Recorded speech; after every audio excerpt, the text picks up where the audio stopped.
Hi friends, అన్నంతో ఒక మంచి టేస్టీ అయిన స్నాక్ ఐటమ్ చూద్దాం.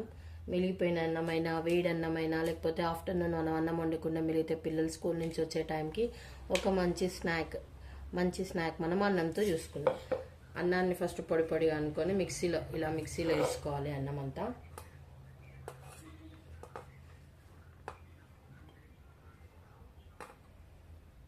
ఈ అన్నం అంతా ఇలా మిక్సీలో వేసుకున్న తర్వాత పెరుగు,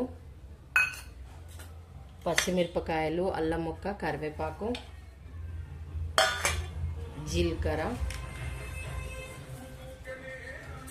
దానికి తగ్గ సాల్ట్ వేసుకొని మనం దీన్ని మిక్సీ పట్టుకోవాలి. నూనె వేడైంది ఫ్రెండ్స్. ఇప్పుడు నూనె మంట తక్కువ చేసుకొని ఒక్కొక్కటి మనం ఇందులో డీప్ ఫ్రై చేసుకోవాలి.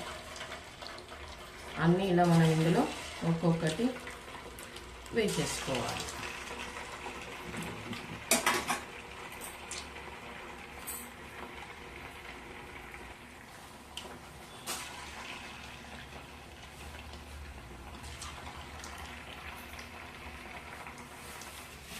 ఇలా అన్నీ వేయడం అయిగానే మంటని మనం హైలో పెట్టుకొని బాగా ఫ్రై చేసుకోవాలి.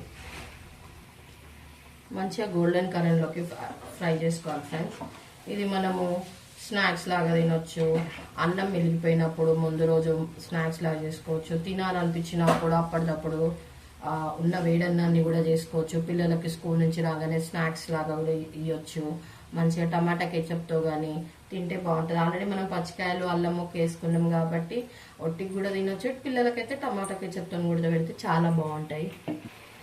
తీసేద్దాం ఫ్రెండ్స్. అది చూడండి ఎంత రెడ్గా ఎర్రగా గోలాయో, చాలా క్రిస్పీ కూడా ఉంటాయి. వీటిని తీసేసుకొని మనం జాలీలో వేసేసుకుందాం. ఇలాగే మిగిలిన మళ్ళీ చేసి పెట్టుకున్నవన్నీ ఆయిల్లో మళ్ళీ డీప్ ఫ్రై చేసుకోవాలి. అంతే అండి, అవి మనకు అవుతుంటాయి. ఆల్రెడీ ఇవి రెడీ అయిపోయాయి. చూడండి ఎంత బాగున్నాయో. ఎవరైనా చుట్టాలు వచ్చినా వెంటనే స్నాక్స్ లాగా చేయొచ్చు. పిల్లలకు బాగుంటాయి. చూడండి ఎంత బాగున్నాయి. టమాటా కెచప్తో తినొచ్చు. చాలా బాగుందండి టేస్ట్. లోపల కూడా చూడండి మంచిగా స్టఫింగ్ మెత్తగా క్రిస్పీగా చాలా బాగుంటాయి. Thank you friends.